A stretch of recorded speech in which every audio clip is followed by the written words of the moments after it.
Welcome, everyone, both here and throughout Fairfax County. We're excited to be here today to talk about something that's near and dear to my heart and all of yours, which is heart health, and in particular, women's heart health. It is Women's Heart Month, and we have an exciting lineup over the next hour. We have 3 different talks. Myself, I'm going to be talking about cardiology in general, heart health in general, what you can do to understand your risk, and some things that you can do to minimize your risk of heart disease. And then Judy Caplan is here with us today, and she's going to talk about nutrition and some things that you can do for a heart-healthy diet to improve your lifetime risk. And then Dr. Sheela Kadakar has joined us, and she's going to talk about stress reduction strategies and ways that mental health interacts with physical health. And hopefully you'll learn a lot. We're going to be talking for the next 45 minutes or so, and then we are going to open things up to a live interactive session where you're going to be able to write in your questions on your, if you press the chat icon that's above the live video screen on your computer, you're going to be able to send in questions, and we'll be able to field those questions. At the end of this time, we'll give you a web address that you can then send in additional questions if you think of anything else. So I'm going to start. I'm going to spend the next few minutes talking about preventing heart disease in women. I'm a cardiologist with Virginia Heart. I specialize in women's heart health, and hopefully I can give you a little bit of information that you can use in your life.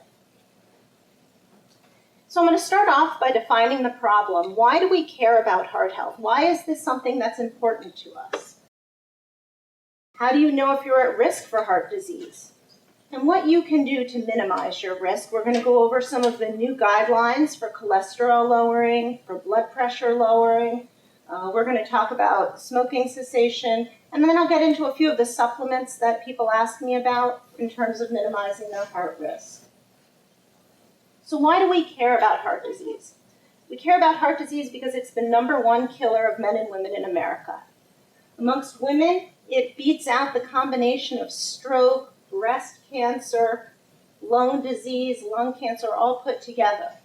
More than 1 in 3 women will die of heart disease, and 1 in 2 women will have heart disease at some time during their life.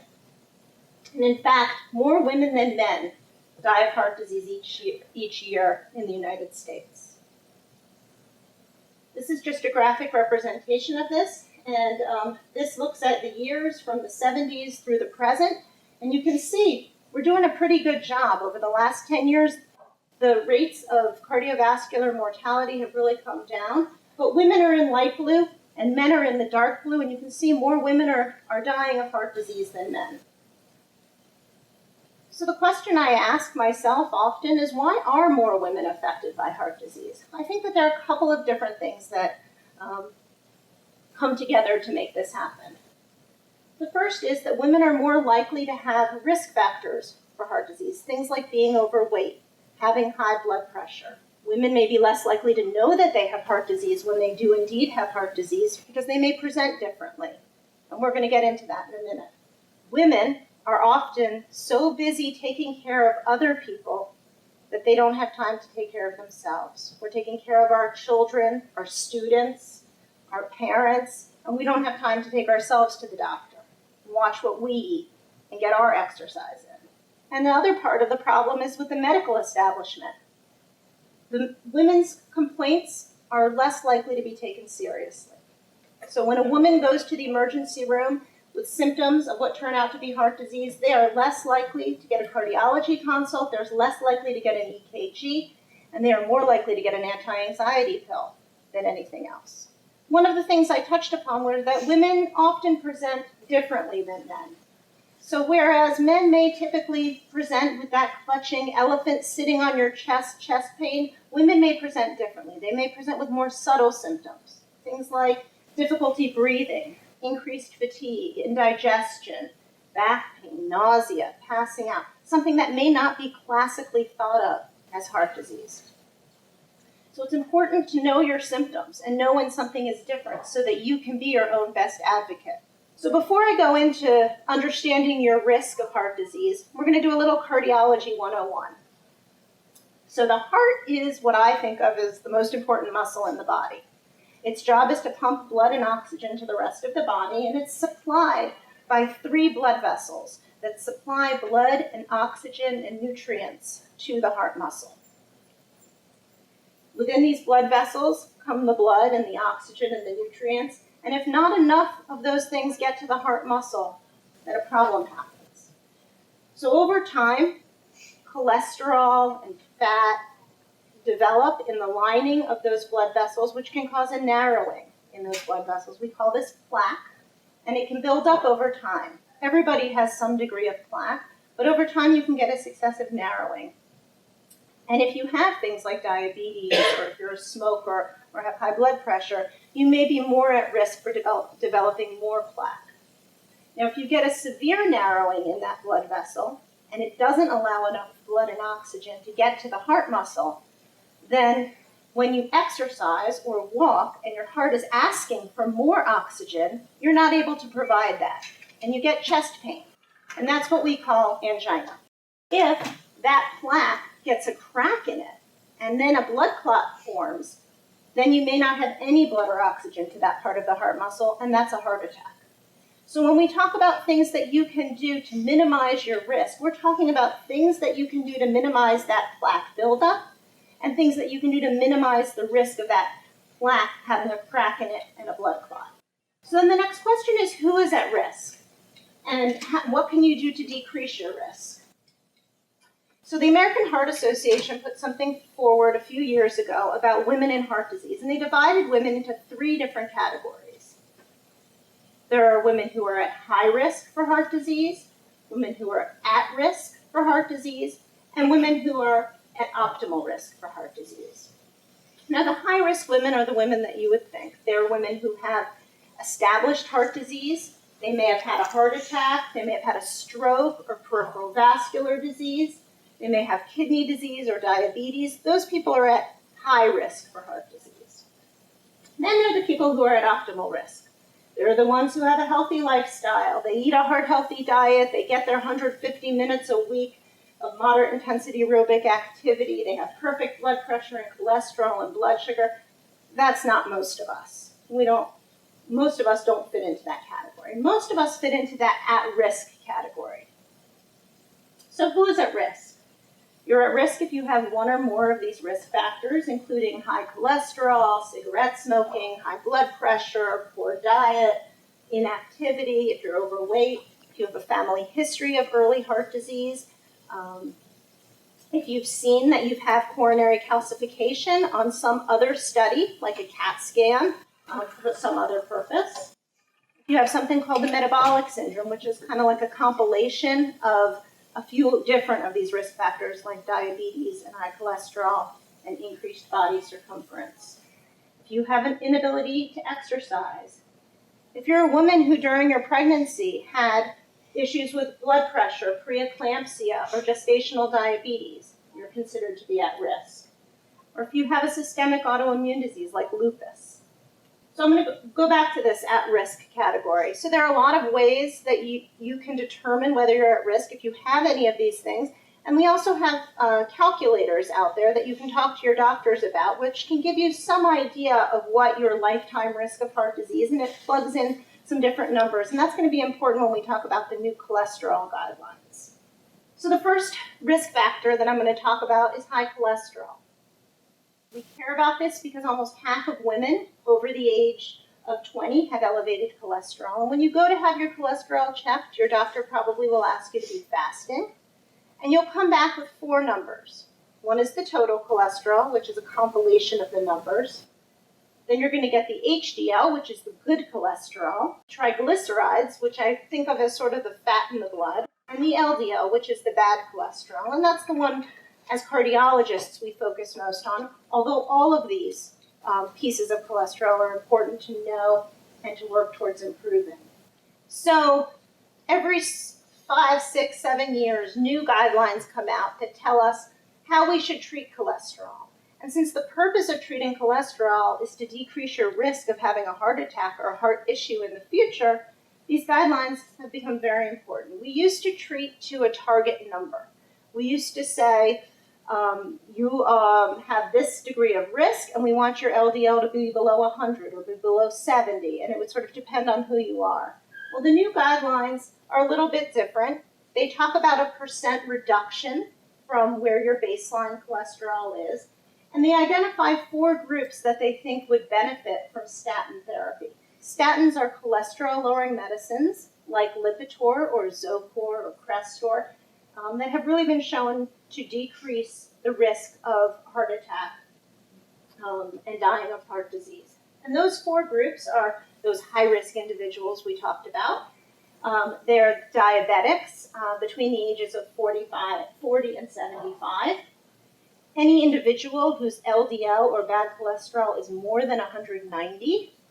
And then a group of at-risk patients who we're using this for primary prevention, who have an estimated risk of having an atherosclerotic or heart event in the next 10 years of more than 7.5%.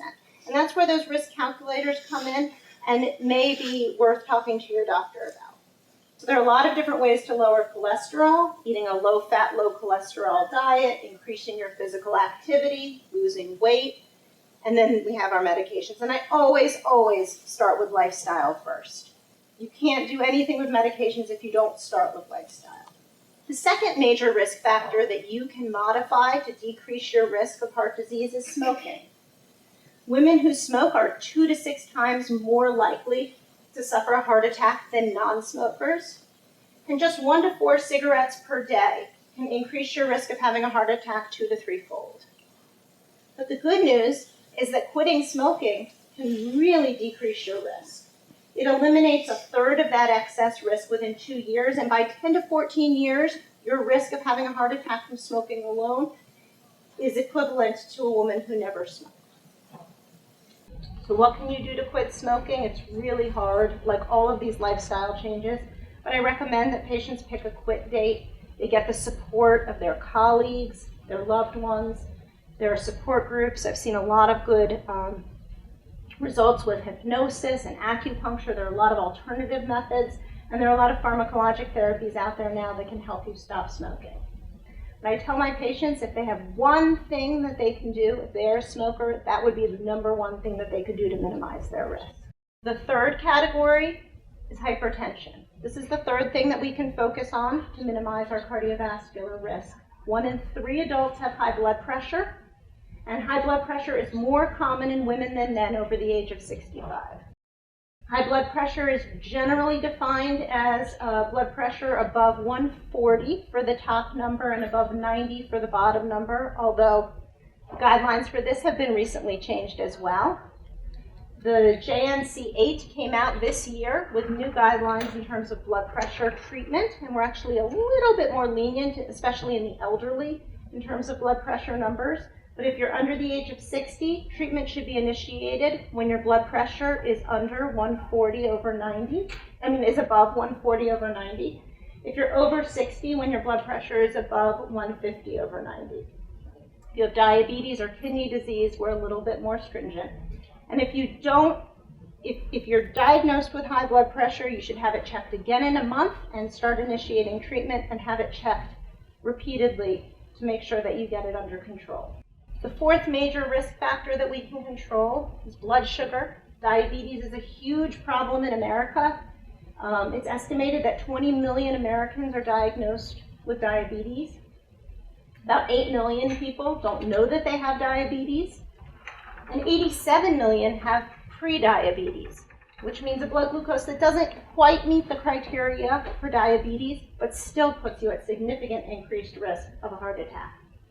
75% of diabetics will die from cardiovascular-related illness, and women with diabetes are more likely than men with diabetes to have heart disease or stroke.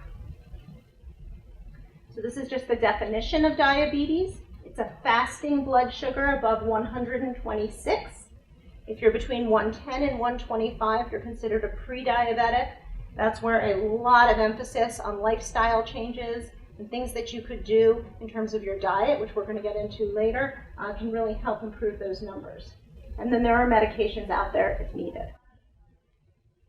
So how can you lower your risk? You can start by controlling any of these modifiable risk factors. If it's cholesterol that's your issue or smoking that's your issue, you can work with your doctor to try and improve those things. You can lower your cholesterol, you can quit smoking, control blood pressure, control diabetes, and really a focus on diet, physical activity, and weight loss. And that's what it always keeps coming back to. With all of these risk factors and all of the ways that you can minimize your risk, it comes back to those things that you can do every day.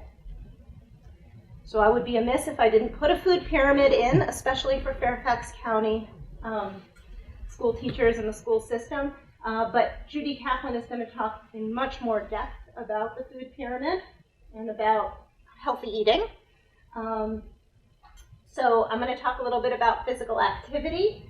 The American Heart Association recommends a minimum of 150 minutes per week of moderate intensity aerobic activity. This could be anything. This could be Zumba, walking briskly. It could be, dance classes, swimming, anything that gets your heart rate up, but you should be doing it for 30 minutes at least 5 times a week. If weight loss is your goal, you need to extend those times. The goal body mass index, according to the American Heart Association, is under 25, and the goal waist circumference for a woman is less than 35 inches. I'm just briefly going to touch upon some supplements that I get asked about a lot. The first is omega-3 fatty acids. The pendulum is constantly swinging concerning these type of supplements. In general, I think it's always better to get in your diet than take an outside supplement. So if you can get at least 2 servings of a fatty fish in a week, you can get your omega-3 supplementation that way. Otherwise, the American Heart Association says you can consider doing 1,000 milligrams through a tablet per day. And we use omega-3 fatty acids in people with very high triglycerides, that fatty portion of the cholesterol, to help lower that as well. Second thing I get asked a lot about is aspirin. Should I take an aspirin to prevent a heart attack? Certainly, if you're in the high-risk category, you probably need to consider an aspirin. If you're in the low-risk category, we say we need to weigh the risks and benefits for that, but it's likely that the risk, the bleeding risk, the ulcer risk may outweigh the benefit. And if you're in that intermediate at-risk category, it's something you need to talk to your doctor about. There has been some evidence that over the age of 65 it could be beneficial, but you need to weigh those risks and benefits. And lastly, antioxidants and folic acid, vitamin E, vitamin C, beta-carotene, these things have been studied, and none of them have shown to prevent heart disease. They're good for a lot of other things, but they shouldn't be taken just to prevent heart disease. So the take-home points from my portion of the presentation are, first, that heart disease is the leading killer among women. We need to pay attention to it. Second, women can present differently, and so you need to be aware of your symptoms. They may be more subtle, and you need to be an advocate. If you feel like something is different than normal, you need to advocate for yourself. It's important to know your own personal risk, and there are a lot of things that you can do to modify your risk. And it comes down to lifestyle and things that you can do in your everyday life, like diet, exercise, and weight loss. Thank you. And this is going to conclude my portion of the presentation. And now I have the privilege to introduce Judy Caplan. Judy Caplan is a dietitian nutritionist with over 30 years of experience in the field of preventative health and nutrition. She's currently a media spokesperson for the Academy of Nutrition and Dietetics. She's ghostwritten 2 celebrity nutrition books and authored 3 books of her own, and she sits on the board for the Prevention Connections, a nonprofit that's committed to tackling smoking cessation and childhood obesity in the Commonwealth. She has her own private practice where she sees patients and is going to give us a lot of important information about diet and heart health. Thank you, Dr. Berger. It's a pleasure to be here today. I'm a health nut. I wasn't always a health nut, but I am now. I love to eat healthy food. I love to cook. I like to grow vegetables. But what I really like to do is to help people learn how to keep fit in a fattening world. I think we're confused today. I know if you turn on Dr. Oz, every week he's peddling a new supplement. He's bringing on somebody who's talking about a new diet. Even Bill Clinton and Al Gore have become vegans. Hollywood celebrities are becoming vegetarian. Neurologists are writing books why you shouldn't eat bread or grains. People are saying we should eat like our prehistoric ancestors and follow the paleo diet. Maybe you should be gluten-free, or don't eat dairy, or maybe you should go out and buy a bullet and make smoothies and eat kale. It's so confusing. I think people don't know what to do anymore. So today I'm going to try to simplify it and bring it down to the basics. Back in the 1970s, and I think Dr. Berger referred to this, this is when preventive medicine, preventive health was just beginning. And this quote is so powerful, 30 years later, it's still true, that you, the individual, can do more for your own health and well-being than any doctor, any hospital, any drugs, or any exotic medical device. We are all thankful that we have exotic medical devices and drugs to treat illness, but there's so much that we can do to prevent disease.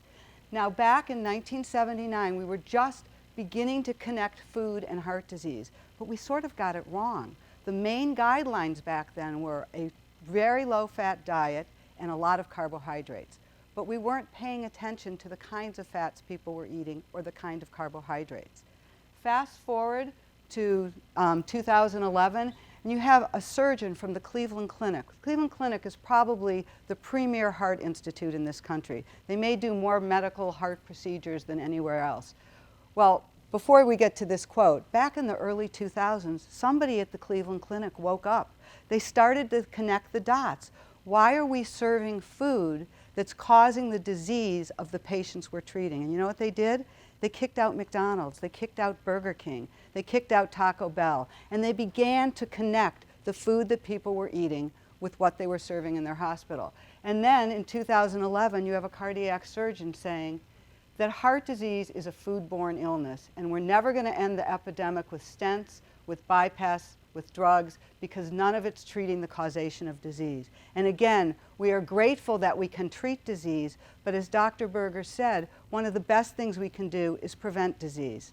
So the question is food powerful enough to prevent disease? So of course, as a registered dietitian, I absolutely think it is. So over the years, when I counsel clients, people are at all different levels of nutrition, and truthfully, it doesn't depend on how educated you are, if you're a professional, how much money you have. Everybody's wondering what they should eat today. So I tried to put together a way of eating that brought in all the scientific research, that brought in all of these things that are out there today, and put it into a way that people can relate to, something sensible and something sustainable. Because the most important thing is it doesn't really do you any good to go on a juice fast for 10 days or to take a bunch of supplements. You have to do something that is long-term and sustainable. I always tell my clients, you have to lose weight the same way you're going to maintain it. And I also want to say that this is going to be very broad, because I don't know how many of you out there are cooks. Maybe some of you have a very well-stocked pantry, healthy. You have, great knives and cutting boards, and you can go out and cook anything. Others of you may have a jar of mustard in your refrigerator, and you could care less about cooking. So I'm going to give broad strokes, what you can do to reduce your risk of heart disease. But at the start, I'm going to say that I am all about eating, being full, chewing your food. This is how digestion works. It starts in your mouth, you chew, you swallow, it gets churned up, it gets absorbed, and then you poop it out. And that's why all of these potions and pills and all these crazy, wacky things aren't going to really help us in the long run. So what is Go Be Full? Go Be Full tells you to eat plenty of vegetables, some healthy oil, beans, get your exercise, eat some fruit, make sure you're eating whole grains, make sure if you're eating protein, animal protein, it's lean protein, and learn how to read a label. Now, in this period of time, I'm not going to be able to go into a lot of detail, but I'm going to highlight the areas, the keys that I think are the most important. And let's start with vegetables. Vegetables are nature's pharmaceutical company. They're nature's medicine cabinet.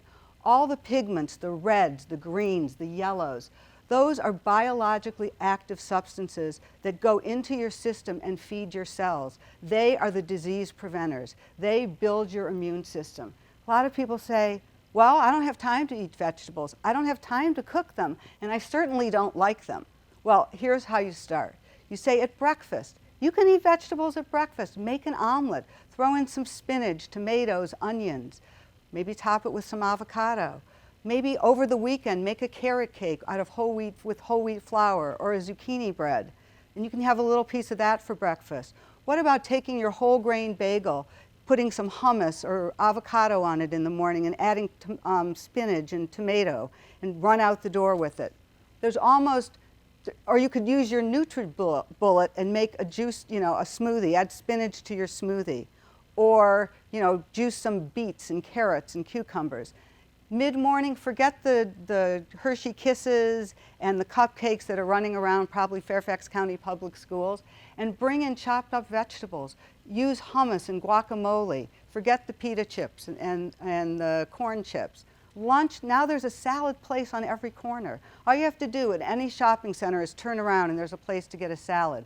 Order whole wheat pizza, thin crust, and instead of doing pepperoni and sausage, add sun-dried tomatoes and artichoke hearts. If you go to Chipotle, you do a bowl and have them put on the peppers and onions and the guacamole and some of the other vegetables that are available. Let's see, what else can you eat? A sub. Subs are good, but you want to order a whole wheat sub, and you want to have them take out the middle so you're getting less calories. Then they have a whole array of vegetables. So you want to start thinking, how can I add vegetables to anything I eat? And dinner, of course, there's so many opportunities. But for those of you who don't like vegetables because you say, I've never liked them, I say revisit your childhood. Make a commitment. Go to the grocery store. If it's broccoli you can't stand, buy broccoli. Find a recipe and make it, because you might find today you like vegetables and they're so important. Fruit, I'm very mixed about fruit. Today with heart disease we're trying to keep inflammation down and we're trying to keep our blood sugar levels down. Fruit is healthy, again it's got all those healthy pigments, but it's also much higher in sugar than vegetables, a lot higher in sugar. In fact, a serving of fruit, like a small apple, a small orange, a half a banana, almost has the same amount of carbohydrates as a slice of bread. So you want to limit your fruit intake. Here's one of the most important things. People are eating way too many carbohydrates, and they're eating the wrong kind of carbohydrates.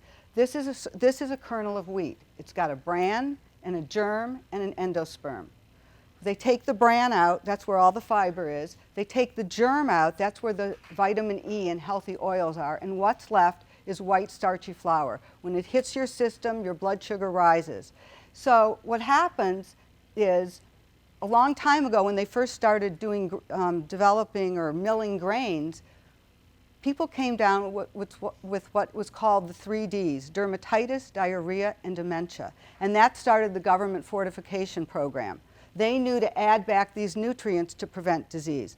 So right now, if you're eating pretzels, pasta, rice, try to do whole grain versions of that.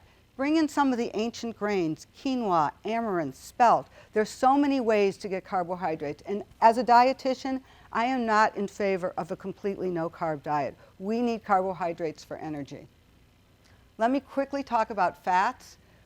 If you are thinking we should not be eating fat, low fat, think again. The low fat concept is out. It's what kind of fats you're eating. You want to be eating healthy mono and polyunsaturated fats. So avocado on your eggs in the morning, avocado on your salads, walnuts, almond butter. If you're going to eat peanut butter, get the natural kind that doesn't have any hydrogenated oil. You want to be using nuts and seeds for snacks. You don't need, like vegetables, big portions. With fats, small portions are what you need, but you do need fat for brain function. There have also been a lot of studies. It helps you lose belly fat. So again, forget the fat-free. Now, a picture of a garden. It's really important to know where your food comes from. In the spring, when the farmers markets are out, get to know who's growing your food. That's going to be more nutritious because they're going to care about what nutrients they put in the soil. And it's also going to, you'll be eating less GMOs. So again, eat locally. And I'm running out of time, but what I want to say is the family dinner table, a lost art, is so important. We're all on our devices today. We're not talking to each other. It's a pause in the day. It's a moment when you can bring beauty, aromas, and healthful foods into your house. So it's really important to try to, if you're not cooking a few family meals every week, make a commitment. Involve your kids. If they get home before you, teach them how to cook. You can come home to a warm meal. And finally, I have a quick story. When I was back in my studying dietetics, there was an exercise physiologist. And I guess he had 3 daughters, and he might have always wanted a son, and he was a runner. And he used to get up really early in Arizona because it's hot in the summer. And the night before, he would put his running clothes in the bathroom. One morning, he gets up, and next to his running shirt is a little pink running shirt. And next to his exercise shorts are a little powder blue running short. And next to his shoes are a pair of tennis shoes with a little butterfly on it. And it dawned on him, without saying a word, he was a role model for his daughter.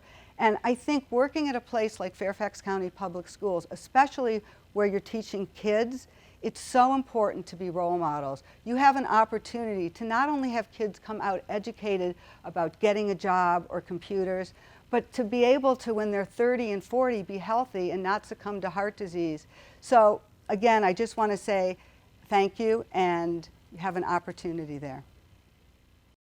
Now we're going to move on, and we have the honor and privilege to have Dr. Sheela Kadakar here. She is a psychiatrist who currently practices in a private practice in Northern Virginia. She focuses on mood and anxiety disorders, trauma, and addiction treatment.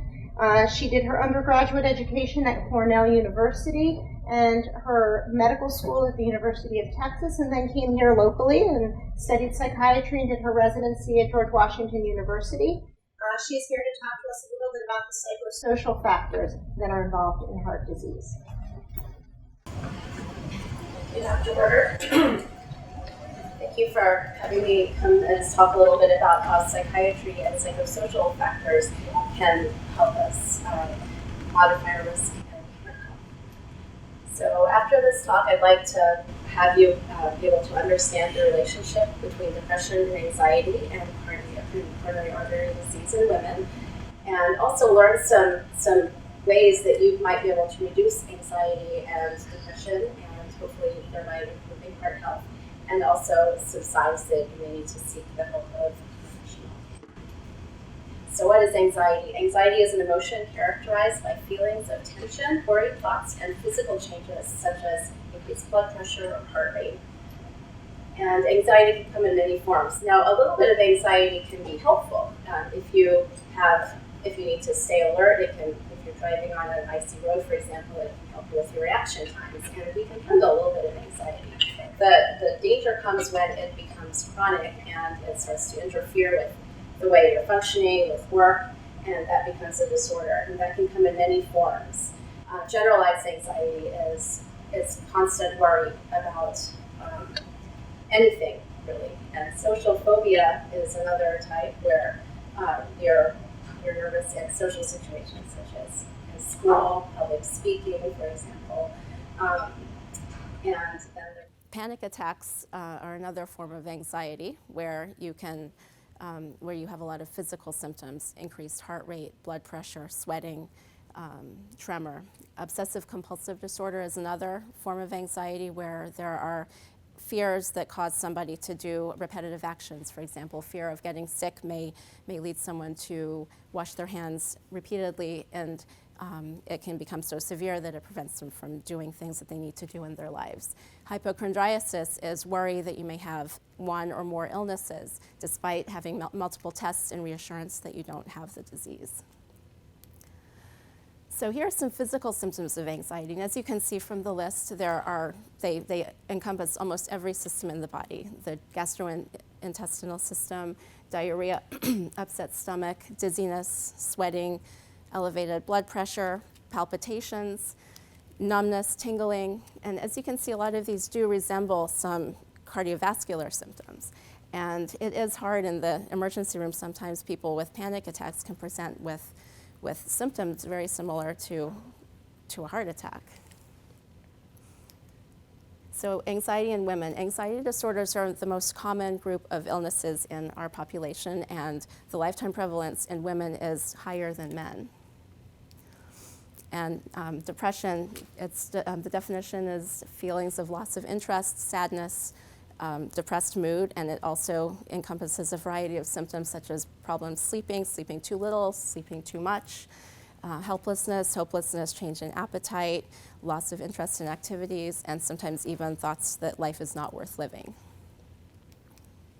And again, the lifetime prevalence in women is greater than in men, and women are more than 70% likely than men to experience depression in their lifetime. And they've looked up a lot of theories about this. The hormone theory, before puberty, men and women, or boys and girls, have an equal incidence of anxiety and depression, but after puberty, you start to find a difference. The highest rates are for the first year postpartum, as well as during menopause. There are higher incidents of depression and anxiety in women.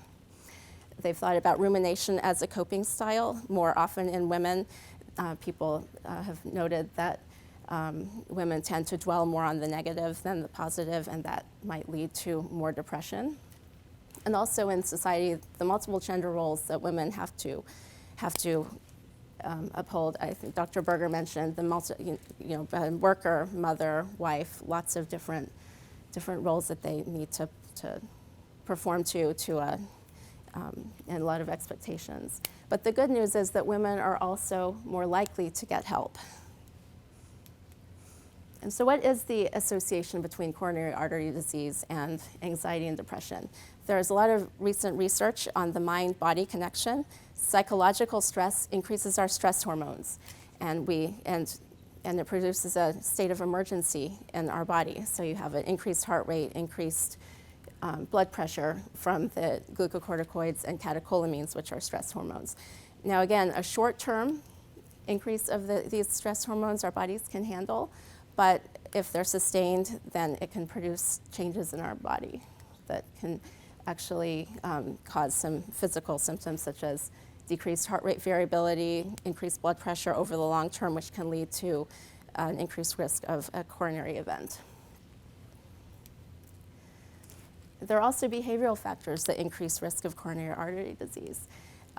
You might have heard of type A behavior back from I think the 70s to the 90s. That was a big risk of heart disease. That's the person who might be very driven, easily angered, hostile, irritable.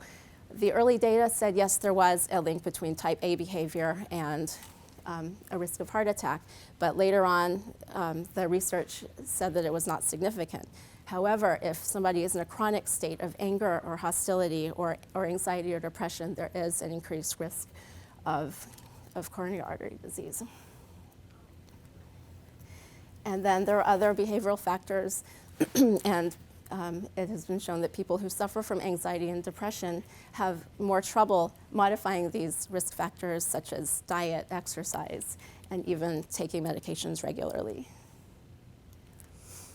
So how can we modify these factors?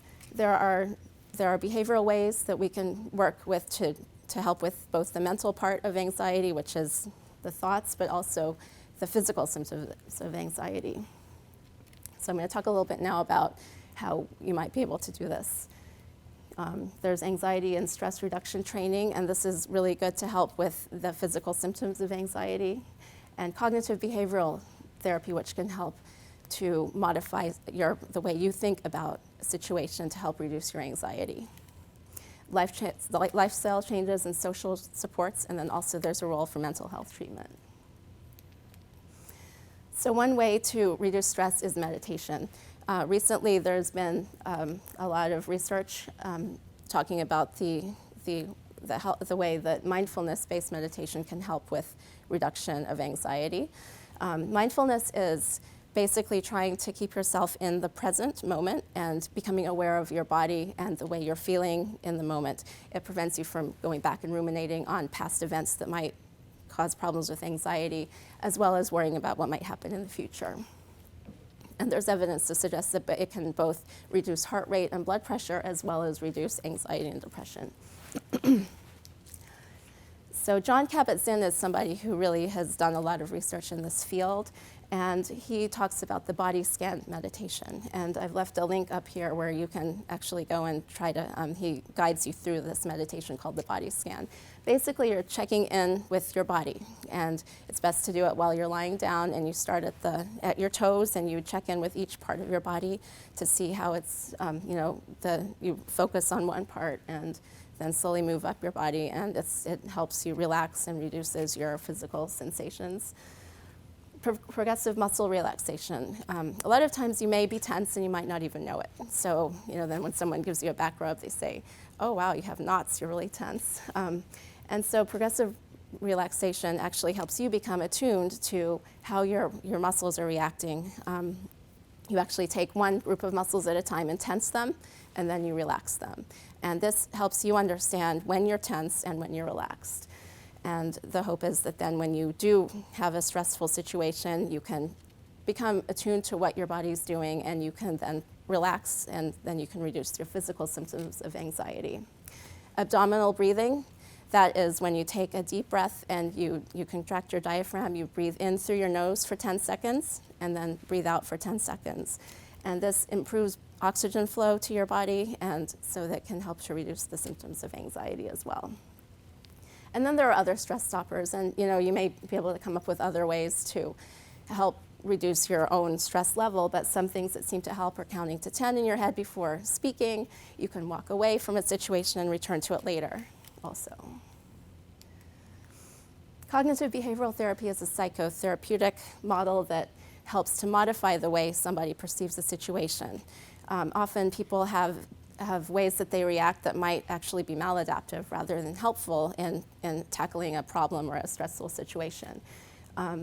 Basically, you keep a thought diary and you think about the thoughts that you have and find patterns that might be maladaptive. For example, catastrophizing is one of the ways that people may look at a situation and cause themselves more anxiety or stress. For example, if you get a critical review at work, you may start thinking, oh, I'm going to get fired. What am I going to do? But if you're using a cognitive behavioral model, you would think, well, what are the alternatives? What's the evidence that getting one critical review might cause me to get fired? And you go through some alternatives, so and try to think of some more adaptive thoughts that might be more possible. Identifying these thoughts can help you try to change that thought to make it more positive. So here's some other examples of negative thoughts and positive thoughts. And as you can see, it's easy to sometimes think everything's going wrong when that's not just necessarily the case.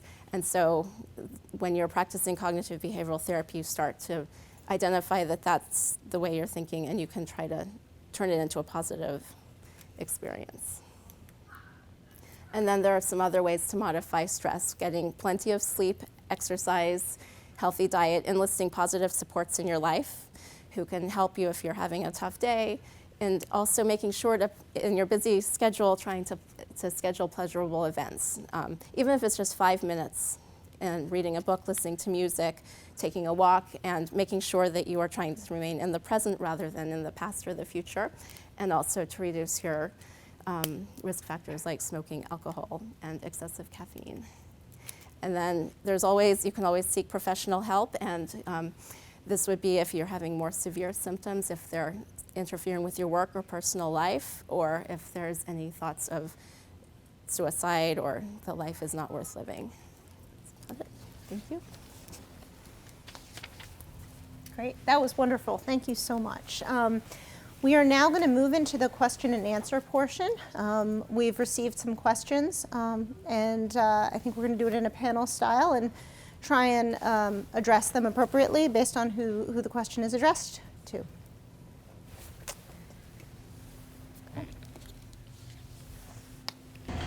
Our first question is for Judy, and the question is a paleo diet the best for heart disease prevention?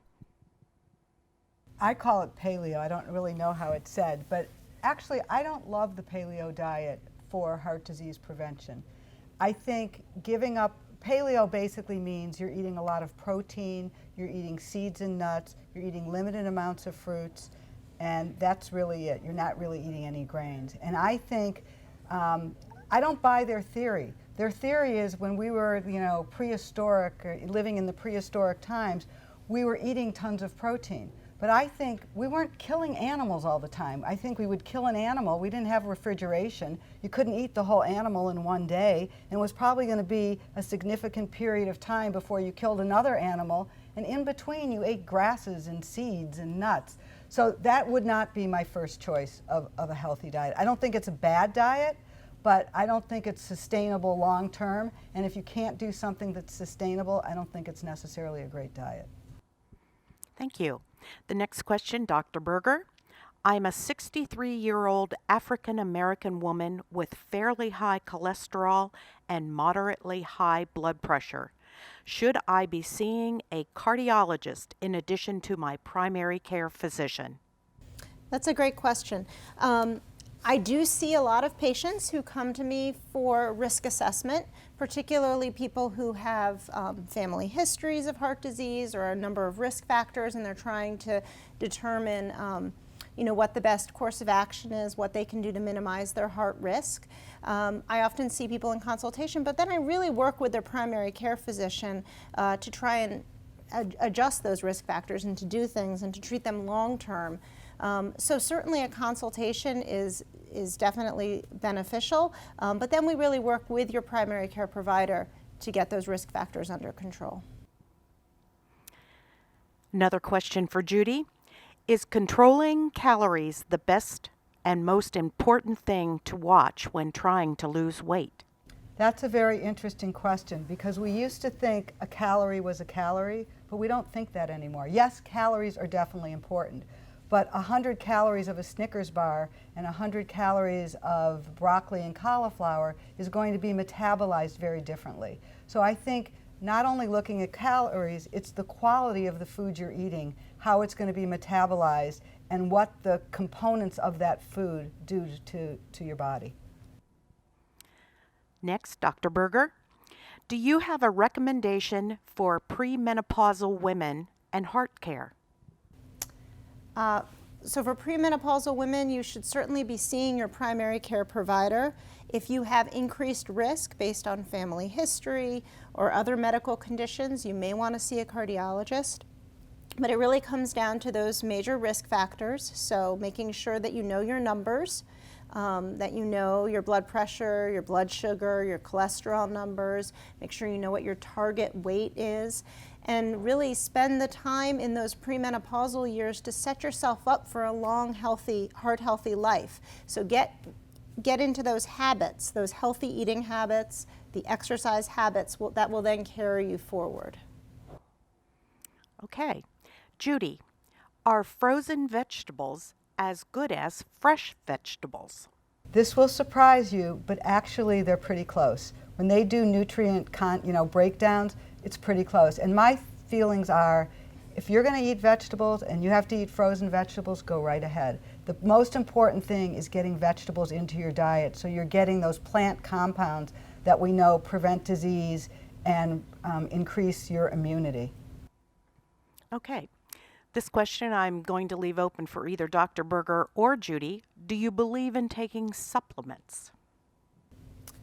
Well, a lot actually has come out in the last year about supplements, and the American Heart Association has put forth some general feelings about this, and the FDA has actually come out with some statements about supplements. My feeling, and I think what the FDA was saying as well, is that it's best to get what you can through your food. It's always best to ingest it that way.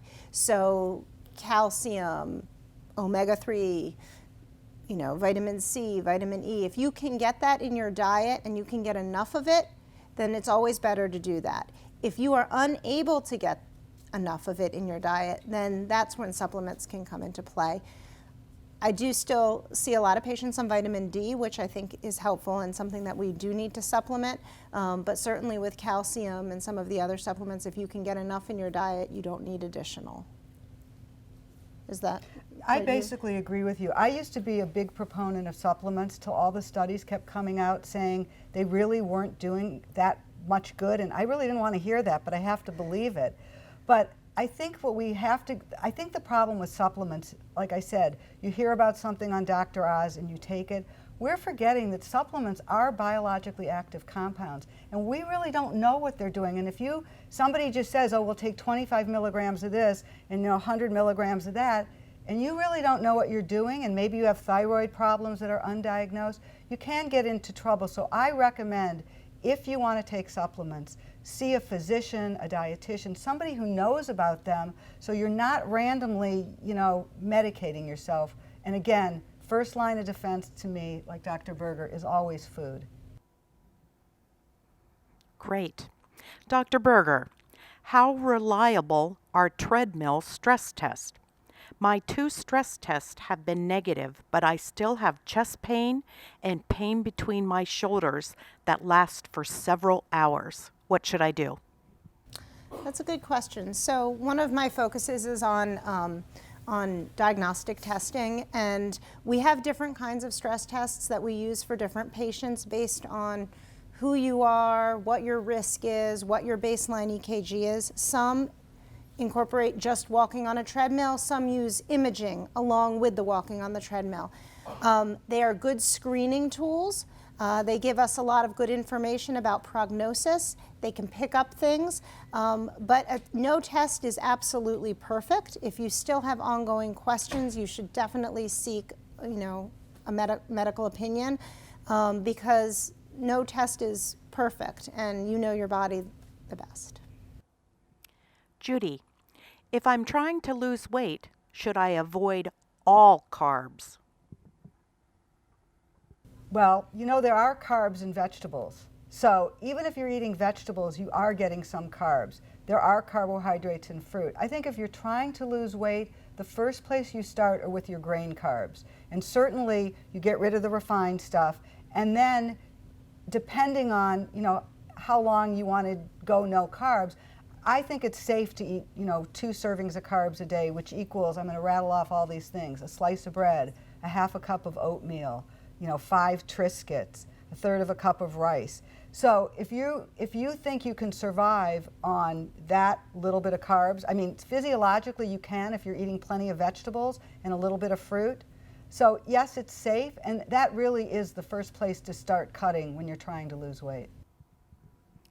Okay, this question is for Dr. Kadakar. Can you talk a bit more about positive thinking strategies? Sure. So positive thinking strategies, that's a great question about, I'll go back to the CBT a little bit. A lot of, just more affirmation that things can get better. If you're thinking, I can't do this, you say, I'm going to take things one step at a time. Break it down into parts that are manageable, for example. If you say, this is too hard for me, or I always fail at everything, you can say, I will try my best, that's all I can do. So a little bit of acceptance of what you're feeling at the time. Try not to think too far in the future, but try to just, again, be present and accept, if you're having trouble if you're feeling negative, that's also, you have to just accept that that's where you are and things will get better. And maybe if you're having trouble with anxiety or depression, you can think in the morning, try to think of some positive statements, write them down on a note card if you need to. And so that they kind of become ingrained rather than maybe ways that you may have learned from negative experiences to have more of a negative statement. Great, thank you. Dr. Berger, when should I start seeing a cardiologist if I have several risk factors? Family history, mom, dad, brother, all with high cholesterol, and I personally have high cholesterol. Well, I don't think there's a given age. I think that if you have multiple risk factors and you want to know what you can do to minimize your risk and sort of try to better understand your risk, I see patients of all ages.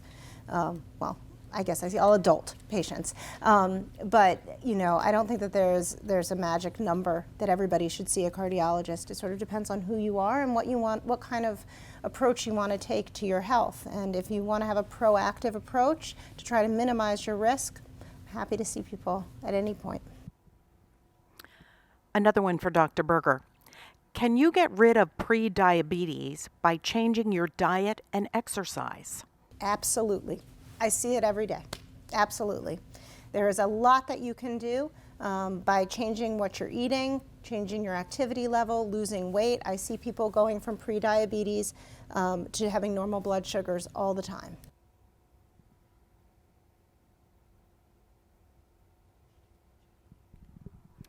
Judy, is whole multigrain bread just as good as whole wheat bread? Yes, and sometimes they're actually the same thing.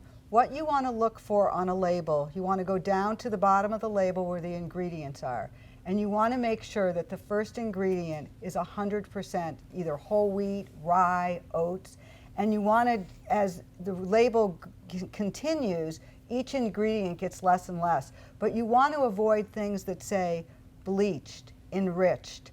All of those mean that they're actually just the endosperm I showed you, and they're lacking a lot of fiber and things like that. So again, whole grain, 100% whole wheat, all of those terms are sort of interchangeable. Okay. Well, I think that we are running out of time now, but this has been great and hopefully has been useful for all of you. We do have a web address that if you have additional questions, and you can address them to any of the three of us, we encourage you to do so. If your questions weren't answered during this forum, please send them on in to the web address. And if you're interested in hearing more about us, this is just a way that you can contact us. I hope that this was informative, and thank you very much for including us in your day.